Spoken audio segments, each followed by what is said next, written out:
everybody. How are y'all doing tonight?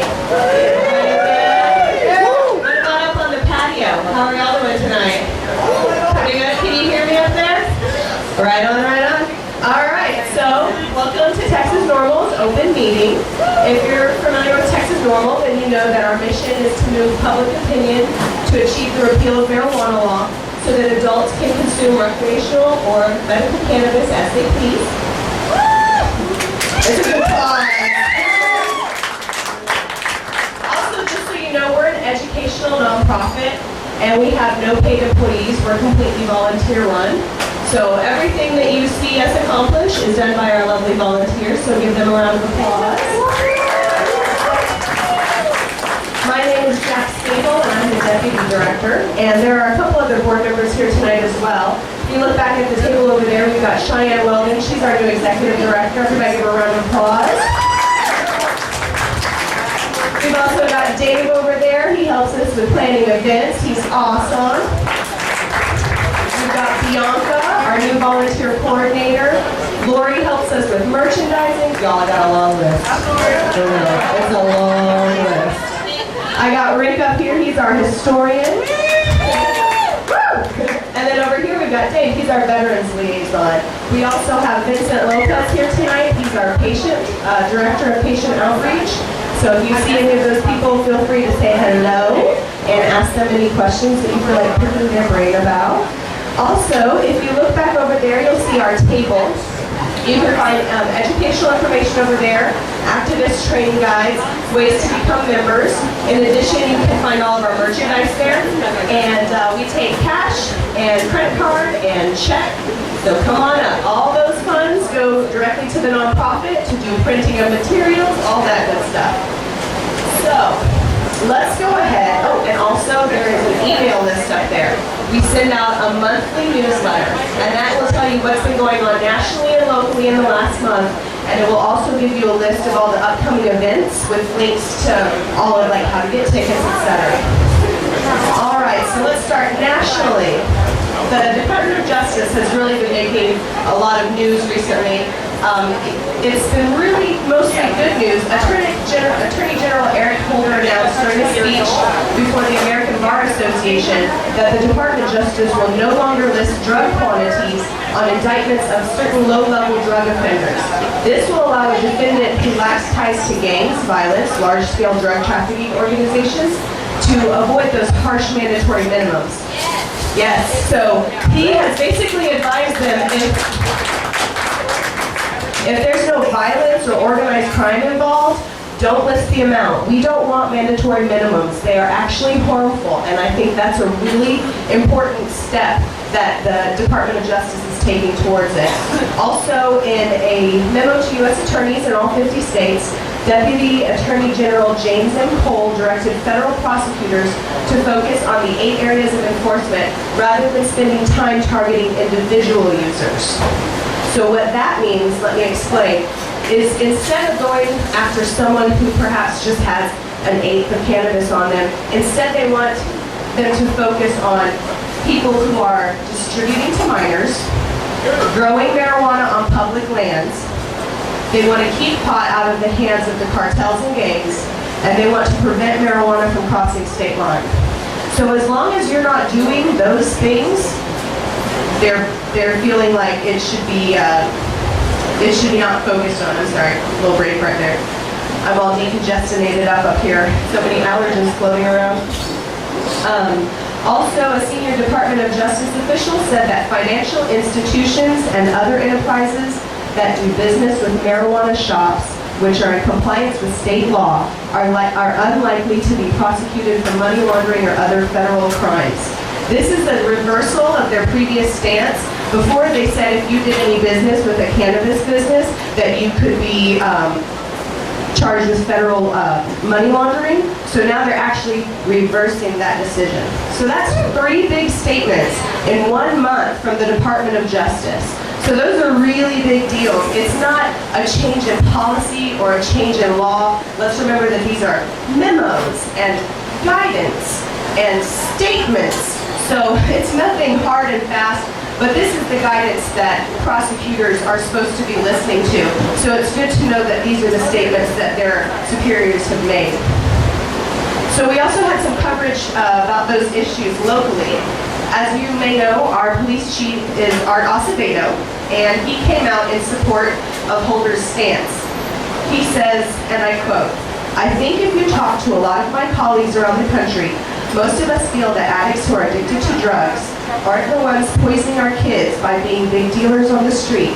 We are better served trying to get them treatment and breaking their cycle of addiction." Acevedo also says that his priority is violent crime. "I'd rather not tie up an officer with someone with a small quantity of marijuana. In the meantime, someone's hiding in their closet and broke in. I'd rather free them up to deal on the imminent threat of public safety." How about serve and protect? Protect us from violent crime and theft. That's a non-violent offense, possessing cannabis. It's a non-toxic plant that has been proven to be safer than alcohol. So I hope that Art Acevedo continues to actually act on what he's saying and show that it's a low priority. So that would be really awesome. In addition, Texas NORML legal counsel Jamie Spencer was on the news, and he talked about the new Department of Justice policy, and he also spoke about prison overcrowding. And if you were here at the meeting last month, you may remember that Rob Campia came and had a guest speaker appearance with us, and he announced our new lobby campaign. Basically what the lobby campaign is it's a coalition of cannabis organizations. We're coming together and we're raising money so that we can hire a lobby firm and people to promote cannabis law change in Texas. We have had a very generous donor that has basically challenged us to put our money where our mouth is. He said, "I will match up to $100,000 of donation in Texas if Texans can come up with $100,000 to show that they really want the change here." So if you really want the change in Texas, please donate tonight, become a monthly supported donor. What that will do is that will fund our abilities not only to hold events like this, but to pay for a lobby firm. This is so important in Texas, and the reason why it's important in Texas is A, we have no ballot initiative. We cannot put it on the ballot at the state level. Two, in the state of Texas back in the 90s, they changed the law so that you cannot change drug laws at the local level. You have to change it at the state level. So what that means is that we are totally dependent on our elected representatives and senators up at the Capitol. So who you vote for really, really matters. But what also really matters is getting a lobbyist up there in their ear and making sure that they know that Texans support this. 76% of Texans support medical cannabis. 76%. So if you would like to donate tonight, we have envelopes. Lovely Miss Cheyenne is standing here with the envelopes in her hand. You can fill that out, become a donor tonight. You can also go to TXNORML.org.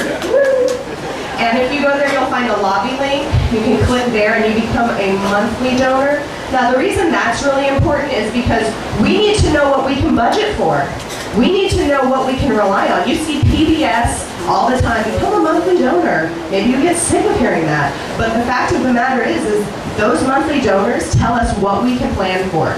So if you can become a monthly donor tonight, I really urge you to. And FYI, if you donate $35 a month in 12 months, you'll have donated $420, you guys. That would be awesome. So also, if you donate by check, please make sure that you make it payable to TexasNORML.org. But back to Rob Campia. So, off on my tangent. So he was on the news recently discussing this lobby campaign that I just spoke about. And he said, I quote, "It's inevitable that we are going to win. We are going to look at the Texas Project as a multi-year plan. Our goal is to end marijuana prohibition in Texas by the 2017 legislative session." That's a big goal, you guys. We only meet for session every 2 years in Texas.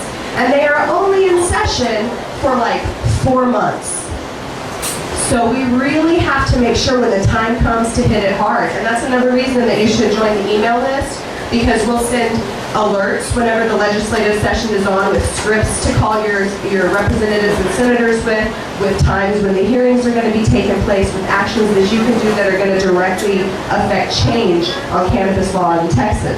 So we're really excited to be working with MPP on this project. I think it's going to be really fruitful. We're hoping that in 2015, perhaps we'll be able to see some change that year. But by 2017, we really think that the tipping point will have been reached. You know, we've got 20 states with medical cannabis. We have 2 states that are totally legal, and currently the federal government is not trying to get them to change that. They're basically saying, that's cool, we'll wait and see what happens. So it's going to be a really exciting time, and I'd like to get you guys involved to be a part of it. So let's go ahead and talk about news in other states. I'll go over these real quickly. In Washington, D.C., they finally enacted and approved a municipal initiative to have dispensaries in D.C. So back in 1998, they passed a directive to qualify patients to possess and consume cannabis. However, Congress decided to block them from implementing the voter-approved law in 2009. So in 2010, the members of the D.C. City Council went ahead and permanently tightened the regulated process, and the sales of cannabis are now licensed by different facilities in D.C. So now, where all of our federal legislators go to work every day, you can be a medical cannabis patient. Yeah. But not here, not in Austin. This is the state capital, you guys. We have to get out, and make our voices heard up at the Capitol.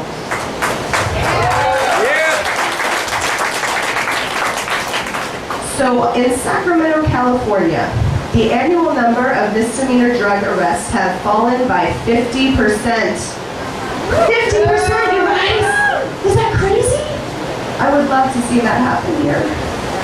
So basically, in 2010, they enacted a law reducing marijuana possession from a criminal misdemeanor to basically a $100 fine, no court appearance, no court cost, no criminal record. It took effect in 2011, and drug arrests have fallen from 133,000 in 2007 to only 72,000 in 2012. So that's a really good improvement. You know, they have medical cannabis there, but if you're not a medical patient and you're caught with cannabis, it's still a crime. So this decriminalization of it has helped all of the recreational users. We have to protect our patients, but it's our body to choose what we want to put inside of it, and we need to make sure that we fight for that liberty for everyone. If we can get decriminalization passed, it helps the patients. If we can get medical cannabis passed, it helps everyone. All right, so let's go to New York. New York is discussing regulating and taxing marijuana for residents of New York over the age of 21. They estimate that it would yield $431 million in annual savings in revenue. This is according to a report from Regulating and Taxing Marijuana, the Physical Impact on New York City. It was released by the New York City Comptroller, and the Comptroller Office is basically to ensure the financial health of New York City by advising the mayor and the city council. So this report basically estimates that regulating and taxing commercial production would yield $400 million annually. That is a lot of money. Further, they estimate that $31 million would be saved annually just by eliminating the citywide misdemeanor marijuana possession.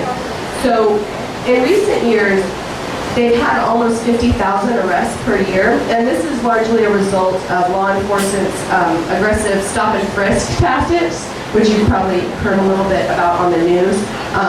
Basically, these people that are being arrested are often under 25, and they are disproportionately people of color. It's said that Hispanics make up 45% of the marijuana users, blacks and Hispanics make up 45% of marijuana users in New York, but blacks and Hispanics account for 86% of possession arrests.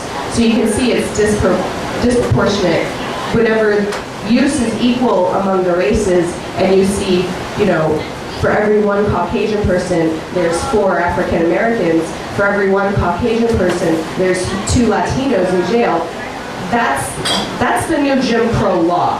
That is not freedom, that is profiling, and it is unfair to people of minority races. It's unfair to subjugate them to these harsh effects on their life. You know, if a young black man is arrested for having a joint of cannabis, he could lose all of his college funds that he could get.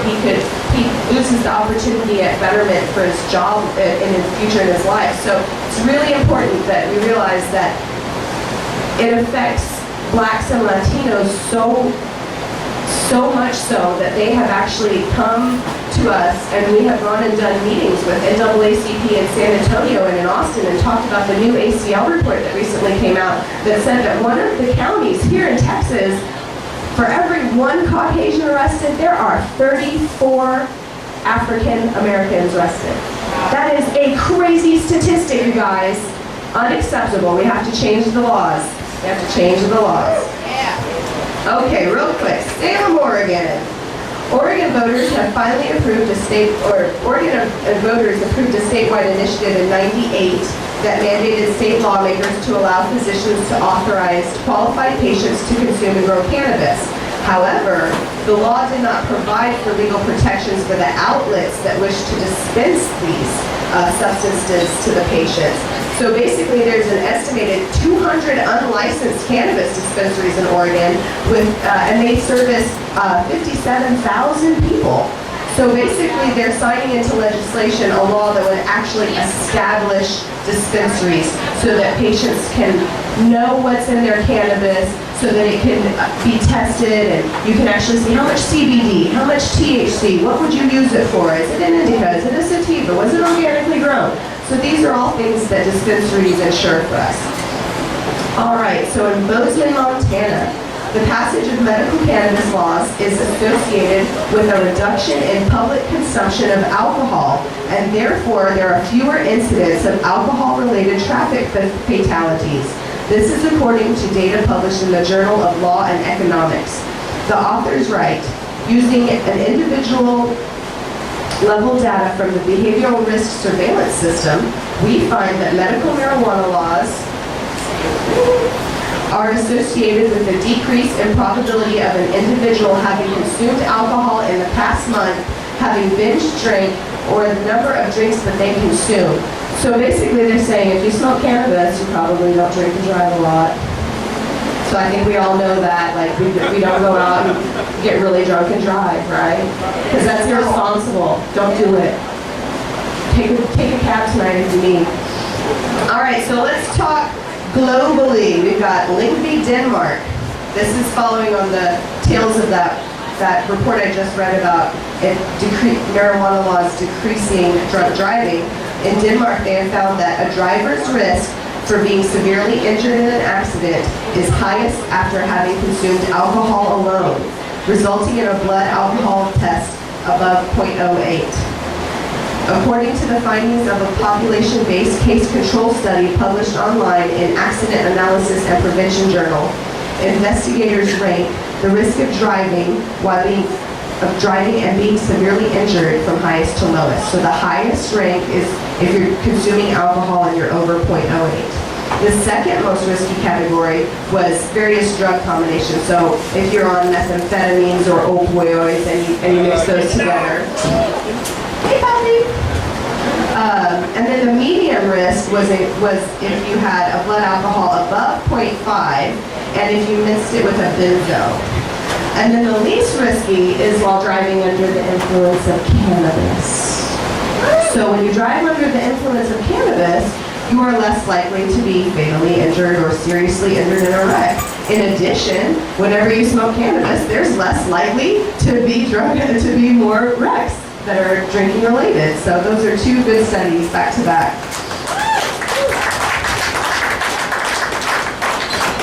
In Winnipeg, Canada, Canada's police chiefs have gotten together and they have endorsed the notion of citing rather than arresting persons found with personal amounts of marijuana.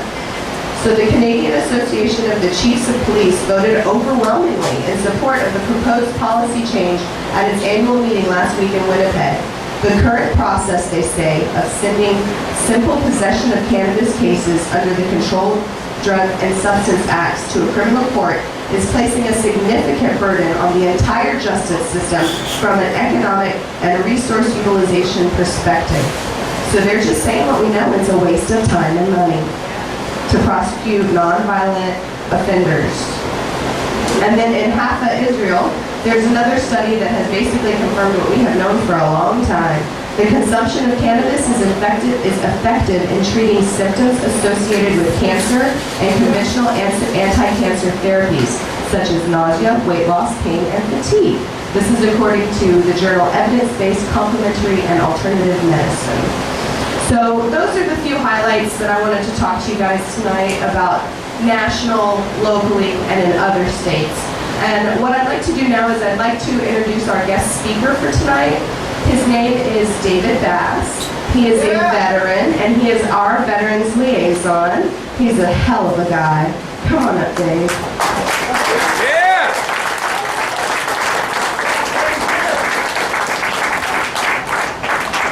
Thank you. I'm really happy to be with you guys here tonight. What we're doing is very important for our state of Texas and for all the citizens of Texas. Thank you for being here. My name is David Bass. I served in the Army for 21 years. I retired in 2006 down there at Fort Hood. I served in 2 conflicts, Desert Storm and Operation Iraqi Freedom. I'm 60% disabled, 30% for chronic pain from service-connected injuries, and 30% for post-traumatic stress disorder. I served in Baghdad, Iraq with the 1st Cavalry Division in 04-05. When I returned from my year in Iraq, I was drinking heavily. I was addicted to pain meds and sleep meds. I had trouble sleeping. When I did sleep, I was experiencing nightmares. I was hypervigilant all the time. I hated leaving my house. I was riding my motorcycle like a maniac and taking really crazy risks. I was carrying weapons everywhere I went because I was paranoid. And I was having dangerous outbursts of anger at very trivial things. The last straw for me was that in the same week, I got into an accident on my motorcycle, and I woke up one night hitting my wife in the head because I was having a nightmare about a rock. So I realized I had a big problem. So a few weeks before I retired, I checked myself into the mental health clinic there at Fort Hood. The doctors there told me I was experiencing all the symptoms of post-traumatic stress disorder. They started me on cognitive behavior therapy, which I did find very helpful. They also prescribed psychotropic drugs. I did not like the effects of those drugs. They had absolutely horrible side effects. But I took them because I was desperate. Now, I smoked marijuana before I was in the military, but I quit when I joined the military because when I came in 1985, they started the urinalysis program. So, when I retired from the Army in May 2006, one of the first things I did to celebrate was buy a bag of weed. It was swag and it had a lot of seeds and stems, but man, it had been 21 years and it tasted really damn good to me. But now I was drinking heavy every night, taking pain meds and psychotropics and smoking weed. In order to sleep, I took prescription drugs and drank Jack Daniels every night till I passed out. Since I was retired, I was now getting my pain meds and PTSD meds from the VA up there at Temple. So my legal drug dealers were the U.S. government in the form of the VA. They provided me all the drugs that I wanted and more than I needed. And the state of Texas, who provides the license for my favorite liquor stores. But the marijuana is illegal. So here's the point of my story. I started getting better weed, thank God. And here's what I started noticing. The more high quality cannabis I smoked, the less alcohol I drank. And I needed less pain meds. And I slept better, and I didn't have nightmares. And I had a sense of well-being the next day, so I was less reliant on the psychotropic drugs. Cannabis allowed me to stop drinking myself to death, take less pain meds, a lot less pain meds, and wean myself off the psychotropic drugs. I don't take them anymore. You're here, brother. Now, while this was going on, I thought I was alone down there in Flamingo. I thought I was figuring this out for myself. But when I started reading on the internet, and I plugged into TXNORML on Facebook, I found out thousands of veterans of the wars in Vietnam and Iraq and Afghanistan were discovering the same thing about cannabis that I discovered on my own. Cannabis is an effective alternative medication for chronic pain and PTSD. That's why I joined TXNORML. That's why I'm the Veterans Liaison Officer.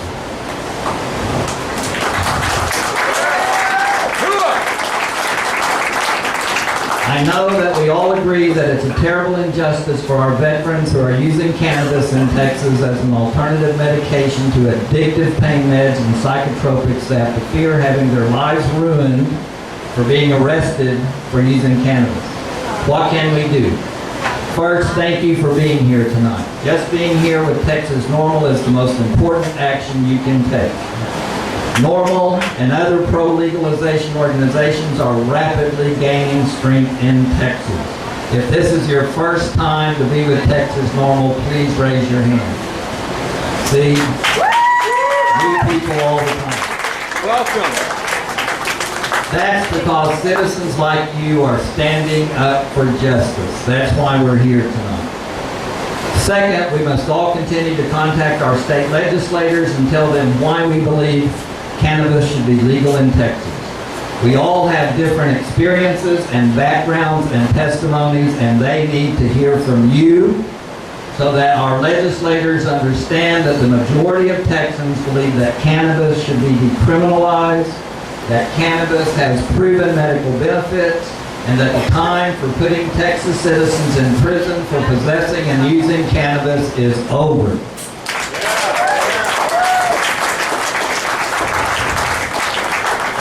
Third, I hope we will all, to the best of our means, support TXNORML's effort to raise money to hire a lobby firm that we need to bring our message to our state legislators with the goal of full legalization of cannabis in Texas not later than 2017.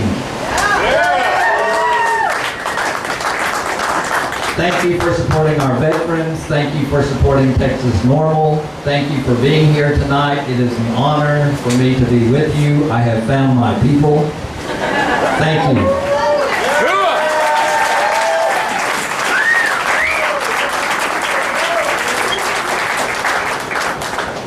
Is Heather Faggio here? I would like to introduce Heather Faggio from Texans for Accountable Government.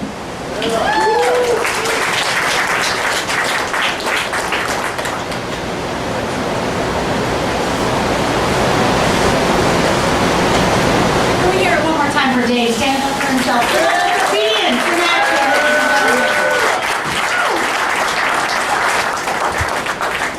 I am Heather Faggio. Texans for Accountable Government is a political action committee that I work with here in town. We work on local and state issues, and we focus on building single-issue coalitions, which is exactly what NORML is. For lots of different reasons, people are opposed to the prohibition of marijuana and all drugs. For some of us who see it extend to all drugs, not just the prohibition of marijuana, but from the violence on the border to the militarization of our police, to really a patient's right to choose the kind of medicine that they want to help themselves while they're healing. There's plenty of reasons for us all to be standing for the repeal of prohibition. We had our 5th anniversary party this last Saturday. It's been 5 years. We've been kicking ass and taking names and getting policy change to the local and state level. And it has been really a privilege to be working with TXNORML. Josh did such a great job as executive director, and then all of a sudden these girls got involved, and things started happening, and we started having women in leadership positions making positive changes and positive steps forward in the way of marijuana prohibition, the repeal, the abolition of prohibition. Cheyenne Weldon is our new executive director, and this last Saturday we honored her with an award that she was not able to accept. So I'm here to recognize Cheyenne Weldon for excellence in the area of professionalism and progress with Texas NORML.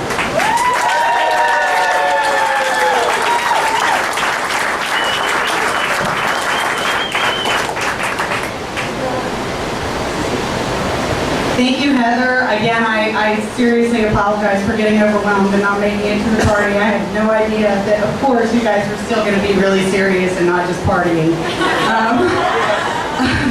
And I have to thank Heather for at least a good close to half of my knowledge and my drive, because like she said, they work on various coalitions, and she has been a huge resource to me to just understanding what I think we all need to take away from these meetings, that going to the Capitol is not as scary as it was the first time I was wandering around on the wrong floor looking for Heather. But if you have somebody like her to help you, it can be a lot easier and you don't have to freak out. It can be as easy as making a phone call to make an appointment with your doctor. Instead, you're making an appointment with your lawmaker. This is somebody that you should be involved with, and Heather and TAG, but particularly Heather, really showed me that. This is a girl that I've been involved for 5 years, but the last time I ever went over to meet up with her at her home, I walk in and it's 6:30 and she's on the phone with some staffer, with some legislator, going through a bill piece by piece, which parts she agrees with, which parts that she doesn't. I didn't realize I could even make a phone call that late and they would be there, and here she's got them on the phone by the ear, telling them every piece that she wants and doesn't want. So she's been a great example to me of how far I can push myself, and I thank her for allowing me to understand that and teaching me. Thank you guys.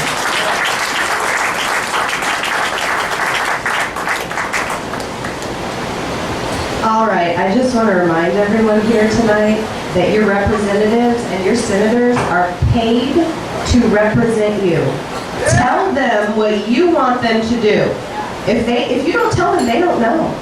If you go and you tell them, I support medical cannabis, I support recreational cannabis, I want industrial hemp growing in Texas, you have to let them know. They need to know that there's support. And then we will see them coming out of the closet in support. We've already had one of the bills in the last session actually was able to make it to a vote in committee, and we passed out of that committee, you guys, 6-3. Those were Democrats and Republicans. This is a bipartisan issue. So right now is kind of their off season. They're all back at the ranch, rebooting for their next round of elections. So now's the time to stop by their office, in their home office, and tell them what you think. If you go to TXNORML.org and you go to our activist link, you'll find our legislative education packet there. Print one up, take it to them. It's fully bibliographied and referenced. It covers medical, recreational, and industrial hemp, and it's got some really hard-hitting facts that you can go in and talk to them about. So, on a lighter note, let's talk about some events. So does anyone know about Team THC? Yeah, I know, you dig it the most. Team THC is Team Hope Through Cannabis. You'll find men's tanks, women's tanks, and their t-shirts up at the table over there. And this month, they're going to be doing the Austin Pride Rainbow Run 5K. It's going to be on Saturday, September 7th at 8:30 a.m. on West 4th Street. It's, we recommend that you wear something green or with a pot leaf or one of these beautiful Texas NORML shirts. Yeah! That you can buy right over there. It's really a lot of fun to get out and be active. I did the walk to end Alzheimer's, and it was really nice to walk around and have people notice and kind of say, what's on the back of her shirt? What does that say? And it gives a nice little list of really common ailments that cannabis is good for. So go and support Team THC and do the Austin Pride Rainbow Run 5K. That's going to be this Saturday, September 7th. So the reason that Cheyenne wasn't there to get her award, Heather, in case you didn't know, is she was planning for a really important event. It's going to be the Border Legislative Conference. That's a big deal. These are Legislators, representatives, it's a board that votes on policies for a lot of different border issues. She's going to be there in El Paso, is where it's located. It's on Saturday, September 7th at 8 a.m. that she'll be speaking. So if you know anyone in El Paso, or if you're going to be visiting El Paso, stop by and listen to what Cheyenne has to say. In addition, since she's going to be in El Paso, we've been getting a lot of feedback from people that they really want NORML in El Paso. We need to be in El Paso, right? So we've arranged for a startup meeting, and we're going to have a whole bunch of interested people from El Paso come and get together, meet each other. We're going to start a NORML chapter in El Paso. It's going to happen, you guys. So if you know anyone in El Paso, again, please let them know that they can go and get involved. It's Saturday, September 7th from 1 to 3. It's at a restaurant, so you can dine while you get activism in your blood. And then on the third Wednesday of every month, we've started doing a Texas NORML strategy meeting. This meeting is fun, right? We have fun, we talk about some news, we listen to comedy, listen to some cool jams, some reggae beats. But when I come up here and talk, I'm not talking a lot about the actual legislative process, what it's like to go meet with the representative, what are the key things that you need to keep in mind when meeting with the representative, who do we need to contact to change this law, how can you get more deeply involved. So that's something that we do at the strategy meeting. So if you're here tonight and you're really interested and you got the fire under you, I want you to come out to our strategy meeting. That's going to be on Wednesday, September 18th. It's from 6:30 to 8:30, and we change locations every month. And this month it's going to be at Home Field Grill in Round Rock. And then of course we will have another monthly meeting next month on the first Wednesday of every month. You can catch us here at Flamingo Cantina. And I want you to save the date, you guys. Pull out your phone, save the date. October 25th. It's a Friday, and it's a members-only mixer. When I first got involved with Texas NORML, I love the member-only mixer. It's so much fun, you guys. It's at a super secret location. It's overlooking Lady Bird Lake. You're going to have downtown skyline views, dinners included. There's going to be a costume contest. It's going to be a lot of fun. But here's the catch. You gotta be a member, you guys.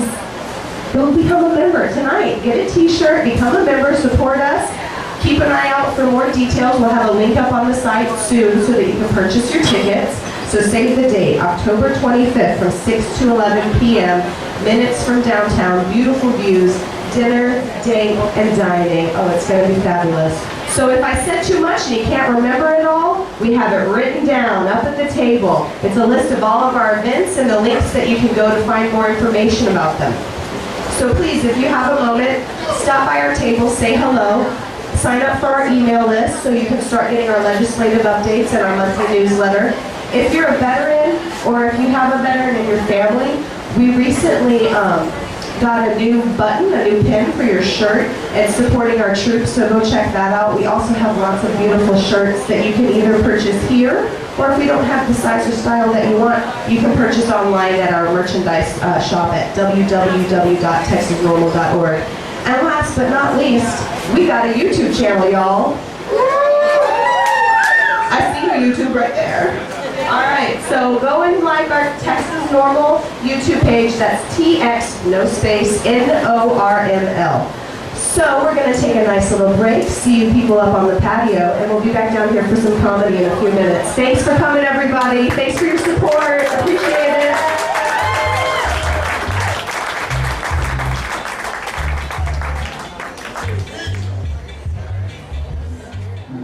Friday morning when my work is over, I'll fly away home.